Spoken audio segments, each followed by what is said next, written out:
5 ans après sa chute, Jérôme Cahuzac n'a toujours pas repris ses activités professionnelles, celles de chirurgien esthétique.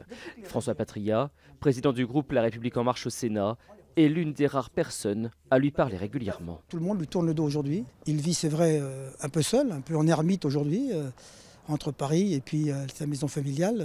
Il mesure la faute qu'il a commise et aujourd'hui, il paye de son mensonge à la fois le prix politique et aussi le prix social et professionnel.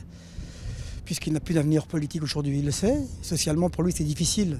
Il assume son mensonge, il en assume les conséquences. Et parmi les conséquences, la peine la plus lourde jamais requise en matière de fraude fiscale, 3 ans de prison ferme. Parce que le ministère public veut faire de la condamnation de Jérôme Cahuzac un symbole. L'avocat général lui a ainsi lancé « Votre plus grande contribution à la lutte contre la fraude fiscale aura été votre procès.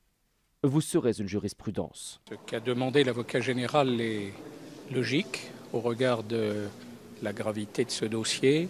S'il est condamné de nouveau en appel à 3 ans ferme, Jérôme Cahuzac ira en prison au moins quelques mois avant d'obtenir un aménagement.